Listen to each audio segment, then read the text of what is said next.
Welcome back on my channel name is little बुंज। आप सभी का मेरे चैनल पे स्वागत है। मेरे चैनल का नाम है लिटिल बुंज। कृपया इसको लाइक करें, शेयर करें और सब्सक्राइब करें। चलिए हम अपने चैप्टर को आगे बढ़ाते हैं। पिछले क्लास में हम लोग न्यूट्रिशन के सॉरी न्यूक्लियस के बारे में पढ़े थे।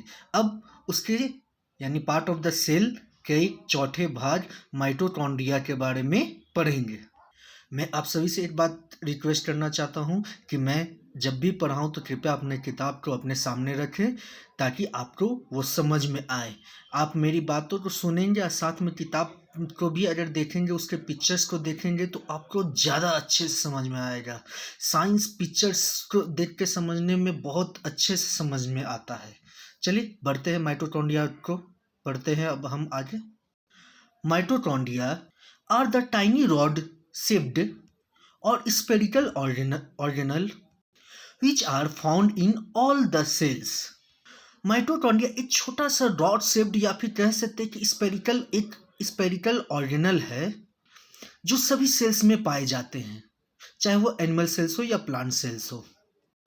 Mitochondria provides energy for all the activities of the cell. Mitochondria energy provide करता है सेल को ताकि वो अपने काम को कर सके। अपने काम करने का मतलब वो अपने सभी काम को कर सके। The energy is produced by the process of respiration in which food such as glucose is broken down by oxygen. Mitochondria जो एनर्जी प्रोवाइड करता है सेल्स को उसके एक्टिविटीज में, वो प्रोड्यूस कैसे होता है? वो प्रोड्यूस होता है bye the process of respiration, यानी ये रेस्पिरेशन के प्रोसेस से ये प्रोड्यूस होता है जिसमें फूड को ब्रोकन डाउन यानी तोड़ा जाता है किसकी मदद से? ऑक्सीजन की मदद से। Thus mitochondria use glucose and oxygen to produce energy. इसलिए माइटोकॉन्ड्रिया ग्लूकोज और ऑक्सीजन की मदद से एनर्जी को बनाता है। Mitochondria are found in large numbers in the cytoplasm in all the cells। कह सकते हैं कि माइटोकॉन्ड्रिया बहुत बड़े पैमाने पे साइटोप्लाज्म में पाया जाता है जो मौजूद होता है सेल्स में। माइटोकॉन्ड्रिया यही समाप्त हुआ। अब हम आगे बढ़ते हैं पार्ट्स ऑफ सेल्स के पांचवें भाग यानी पांचवें पार्ट पे, जिसका नाम है सेल वॉल। चलिए इसको आगे अब देखते हैं। मैं आपसे रिक्वेस्ट कर रहा हूँ कि आप कृपया किताब को अपने सामने रखें और फिगर को देखें, आपको बहुत अच्छे से समझ में आएगा। आप फिगर को भी देखें और साथ में मैं आपसे कहूँगा कि मेरे वीडियो को रिपीट करके एक बार लाइंस को भी देखें, और पहली बार फिगर को देखें और दूसरी बार लाइंस को देखें, और तीसरी बार कोशिश करिए कि दोनों को मिलाकर आप खुद से समझें। मेरे वीडियो को ना देख के आप खुद से समझें। चलिए सेल वॉल को अब हम पढ़ते हैं। The plant cells have a thick cell wall around them, means outside the cell membrane।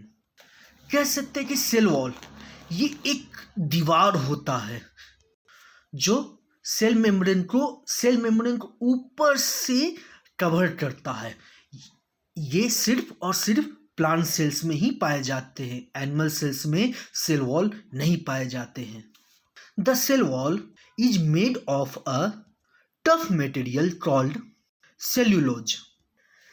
कह सकते हैं कि सेल वॉल एक टफ मटेरियल से बना होता है जिसका नाम है सेल्यूलोज। इसका स्पेलिंग है CELLULOSE।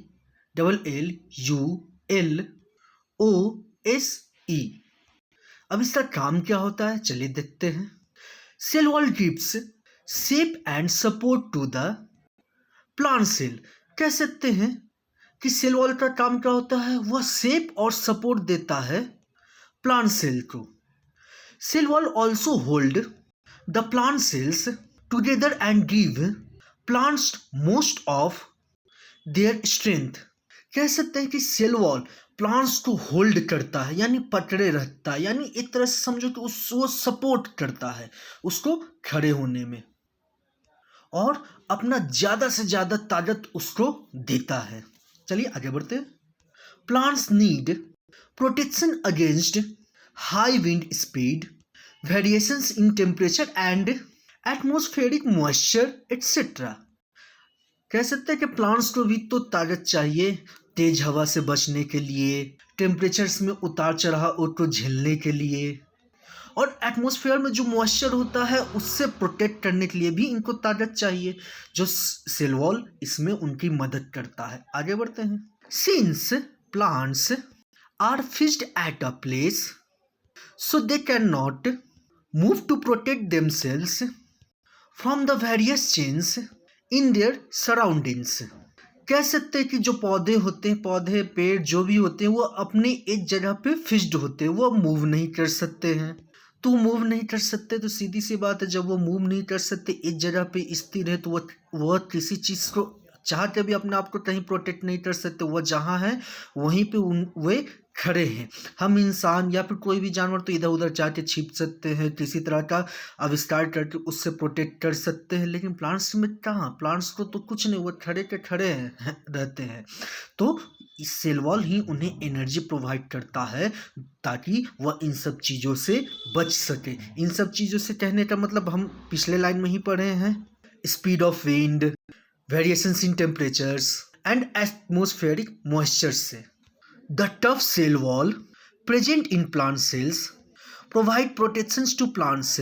इसीलिए जो टफ सेल वॉल उस हमारे प्लांट सेल्स में मौजूद होते हैं, टफ सेल वॉल्स, ताकि वो उनको एकदम मजबूती से इन सब चीज़ों से सामना करने में ताकत देती है। आगे बढ़ते हैं। अब ध्यान देने की बात है कि cell wall is present only in plant cells. तो इसीलिए सेल वॉल सिर्फ प्लांट सेल्स में मौजूद होते हैं, एनिमल सेल्स में नहीं, क्योंकि एनिमल्स में तो ताकत होती है कि कहीं भी वो चल सकते हैं, इसके लिए उनको ताकत मिलती है कि वो चल के अपने आप को प्रोटेक्ट कर सके। तो सेल वॉल की क्या ज़रूरत, हम लोग तो इस तरह के कपड़े पहन के अपने आप को किसी भी तरह से विंड से, ठंडी हवा से बचा सकते हैं, कहीं भी स्ट्रेंथ अपना बना के किसी से भी लड़ के अपने आप को बचा सकते हैं। दवाइयाँ वगैरह का हम लोग यूज़ करके बीमारियों से बच सकते हैं, लेकिन प्लांट्स को कहाँ, सेल वॉल ही उनको इन सब चीज़ों से प्रोटेक्ट होने में बचाता है, यानी प्रोटेक्ट करता है। आगे बढ़ते हैं। Cell wall is not there in animal cells. Cell wall animal cells में नहीं होता है, सिर्फ प्लांट सेल्स में होता है। The cell wall is a non living part of the plant cells. लेकिन ये नॉन लिविंग पार्ट है प्लांट सेल्स का। हाँ, हम लोग पढ़े हैं कि पार्ट्स ऑफ सेल्स में सभी लिविंग होते हैं, लेकिन यह प्लांट्स में लिविंग नहीं होता है, यह नॉन लिविंग होता है। चलिए अब हम सेल वॉल को भी यहीं ख़त्म करते हैं। अब हम आगे बढ़ते हैं पार्ट ऑफ अ सेल के छठे पार्ट्स पे, जिसका नाम है क्लोरोप्लास्ट। क्लोरोप्लास्ट अब क्या होता है, चलिए अब उसके बारे में जानते हैं। फिर से मैं कह रहा हूँ, किताब अपने सामने रखिए, पिक्चर देखिए और ज़्यादा अच्छे से समझिए। चलिए आगे बढ़ते हैं। Chloroplast are the green coloured organelles present in the cytoplasm of plant cells. कह सकते हैं कि क्लोरोप्लास्ट एक हरे कलर का ऑर्गेनल है जो साइटोप्लाज्म ऑफ प्लांट सेल्स में मौजूद होता है, यानी प्लांट सेल्स के साइटोप्लाज्म में ये मौजूद होता है, ये ग्रीन कलर का होता है।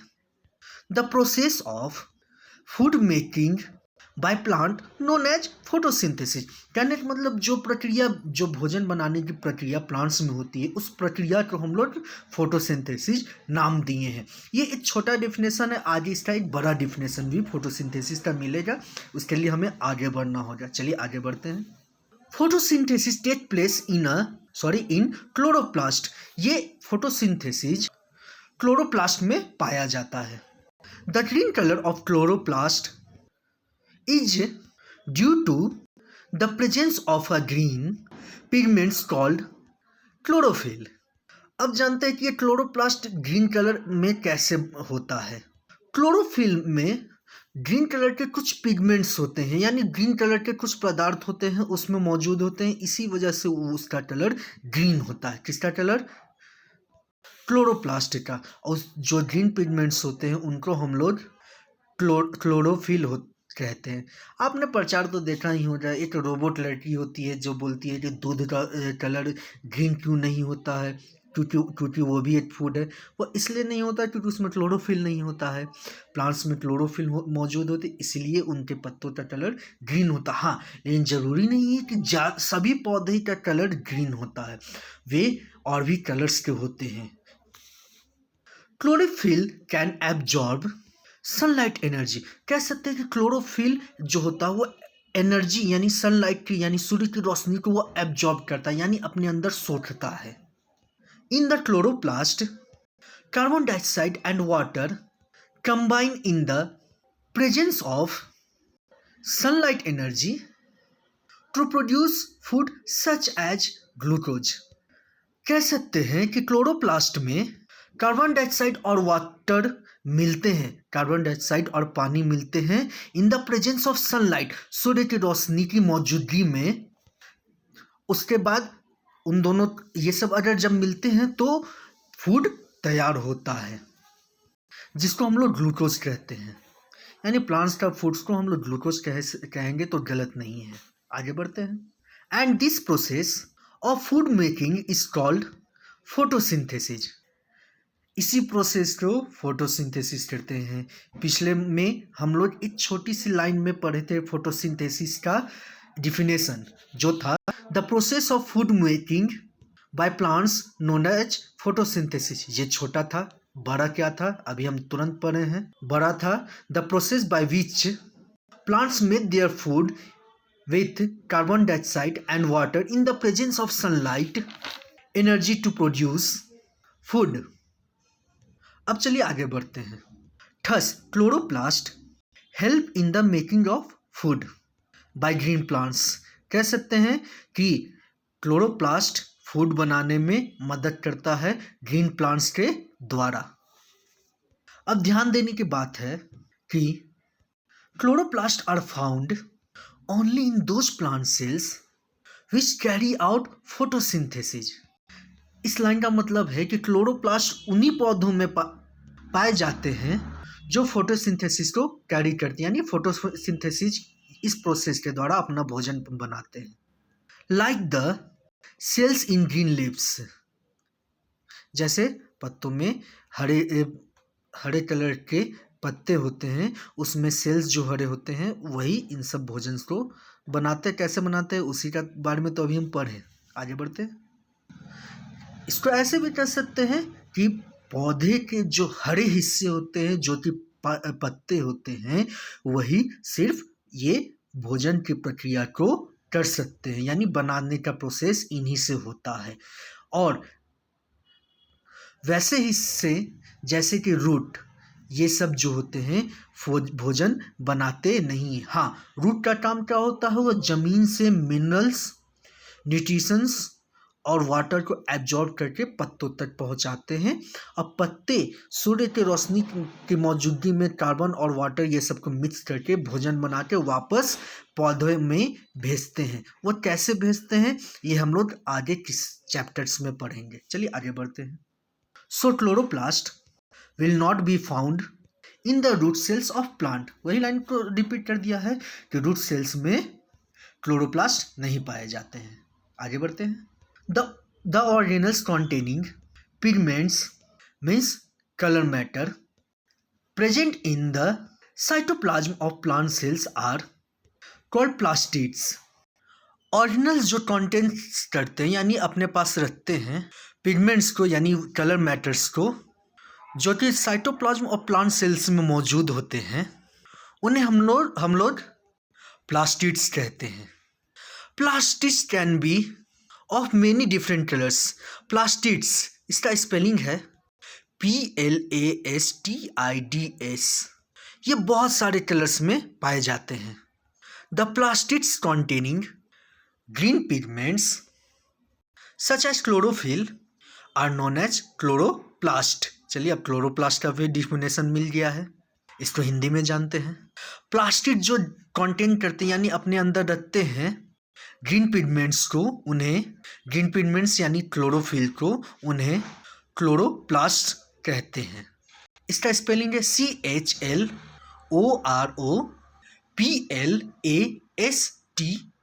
क्लोरोप्लास्ट। अब आगे बढ़ते हैं।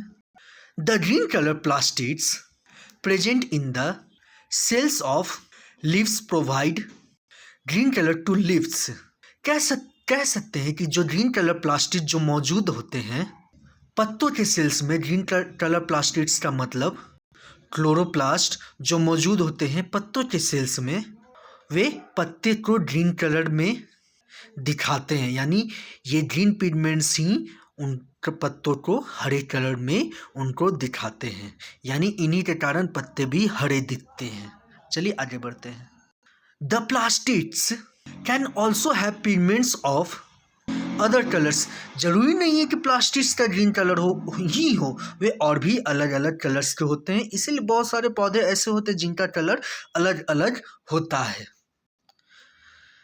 पत्ते भी तो नहीं, फ्रूट्स, कुछ ऐसे फ्रूट्स भी होते हैं, फ्रूट्स का भी कलर इन्हीं पिगमेंट्स के कारण चेंज होता है। टमाटर का कलर लाल होता है, आप अमरूद का कलर देखोगे हरा भी होता है, वो पकने पर कभी कभी पीला भी हो जाता है। यानी यही पिगमेंट्स जो होते हैं, यही मेन कारण होते हैं प्लांट्स के पार्ट्स के चेंज, कलर के अलग अलग कलर के होने का कारण यही होते हैं पिगमेंट्स। एग्जाम्पल्स तो इंग्लिश में ऐसे कह सकते हैं, the red colour of tomatoes is due to the presence of plastids having red pigments in the cytoplasm of its cells. कह सकते हैं कि उनके सेल्स में जो साइटोप्लाज्म में जो पिगमेंट्स मौजूद हैं वे लाल कलर के हैं। इसीलिए जो पौधे, टमाटर का जो पौधा है, जो उसका फ्रूट टोमेटो है यानी टमाटर है, उसका इसी रेड पिगमेंट के कारण उसका कलर रेड है। अब आगे बढ़ते हैं। The different colours of flowers are due to the presence of plastids containing pigments of different colours. क्या है, अब ऐसे भी कर सकते हैं, जो अलग अलग हम लोग फूल देखते हैं, तरह तरह के फूल होते हैं, सबका अपना अपना फेवरेट फूल होता है, तो उन सब फूलों में अलग अलग कलर पाए जाते हैं। रोज एक फूल है, रोज के बहुत सारे भी कलर्स होते हैं, ब्लैक रोज भी पाए जाते हैं। तो उन सब का ये जो डिफरेंस ऑफ कलर्स होता है वह डिफरेंस कलर्स ऑफ पिगमेंट्स के कारण, यानी पिगमेंट्स के जो अलग अलग कलर्स उसमें मौजूद होते हैं, इसी कारण इनका भी कलर अलग होता है। चलिए आगे बढ़ते हैं। क्लोरोप्लास्ट यही समाप्त हुआ। अब हम लोग पार्ट्स ऑफ सेल के लास्ट पार्ट यानी उसका 7th पार्ट के बारे में जानेंगे, जिसका नाम है लार्ज वैक्यूल। वैक्यूल का स्पेलिंग BACUOLE, लार्ज वैक्यूल। चलिए अब इसके बारे में आगे जानते हैं। मैं बार बार रिक्वेस्ट कर रहा हूँ, कृपया फिगर को देखें, समझें, ताकि आपको अच्छे से समझ में आए। हम जब पढ़ा रहे हैं तो फिगर को देखें, ऐसे आप दोबारा वीडियो को लाइंस पढ़ें, जिससे में आप खुद से दोनों को मिलाकर समझने की कोशिश करें। चलिए आगे बढ़ते हैं। लार्ज वैक्यूल हमारा अभी का लास्ट टॉपिक है। चलिए बढ़ते हैं। Vacuole is a space in the cytoplasm of a cell which is enclosed by a membrane and usually contains substances dissolved in water। कह सकते हैं कि वैक्यूल जो होता है साइटोप्लाज्म ऑफ अ सेल के बीच में एक स्पेस होता है जो कि घिरा होता है मेम्ब्रेन से, और ये अपने अंदर उन्हीं सब्सटेंस को रखता है जो पानी में घुले हुए होते हैं। A vacuole appears as an empty space under the microscope. अगर माइक्रोस्कोप से हम इन वैक्यूल्स को देखेंगे तो हमें ऐसा महसूस होगा कि वह सेल्स में एक खाली जगह है, यानी वहाँ कुछ नहीं है। एक समझो कि एक खाली जगह है, सिंपल सी बात, हाँ खाली जगह है। All the plant cells have a large vacuoles. जितने भी प्लांट सेल्स होते हैं उन सब में बड़े बड़े वैक्यूल होते हैं। आप अगर किताब खोले होंगे तो उस किताब में भी ये वैक्यूल्स दिखेंगे। The vacuole is filled with a liquid called cell sap. जो वैक्यूल होता है वह एक लिक्विड से भरा होता है जिसको हम लोग सेल सैप कहते हैं। Which contents dissolve sugar and salts. जो सेल सैप्स होते हैं वे कॉन्टेंट क्या करते हैं, शुगर और सॉल्ट्स को जो घुले हुए होते हैं। घुले हुए का मतलब दोनों शुगर और सॉल्ट मिले हुए होते हैं, वो ये सेल सैप्स कंटेन करते हैं। The pressure of liquid pushes on the outer parts of the plant cell keeping the plant cell firm. कह सकते हैं जो प्रेशर होता है लिक्विड का यानी सेल सैप का, वह उसको धक्का देता है बाहरी परत प्लांट सेल्स के बाहरी परत की ओर, ताकि जो प्लांट सेल्स हैं वो पूरा स्ट्रॉन्ग होकर रहे। The functions of vacuole in a cell is to store various substances including waste products of the cell. अब वैक्यूल का काम क्या होता है? इसका काम वेरियस सब्सटेंसेज जैसे कि वेस्ट प्रोडक्ट्स, जो सेल का जो वेस्ट प्रोडक्ट होता है उसको ये अपने अंदर स्टोर करके रखता है। Most of the animal cells do not have vacuoles. ज़्यादातर जो एनिमल सेल्स होते हैं उनमें वैक्यूल्स नहीं होते हैं। Some animal cells have vacuoles but they are much smaller than those found in plant cells. कुछ जानवरों में वैक्यूल्स पाए भी जाते हैं तो वे प्लांट सेल से बहुत छोटे होते हैं। फॉर एग्जाम्पल, जैसे कि amoeba is an animal cell which has very small vacuoles. जैसे कि अमीबा में बहुत ही छोटे वैक्यूल्स पाए जाते हैं, वैक्यूल्स पाए जाते हैं। अमीबा केवल एक ही सेल्स से बना होता है, ये भी ध्यान रखें। In amoeba, vacuoles contain food particles, so they are known as food vacuoles.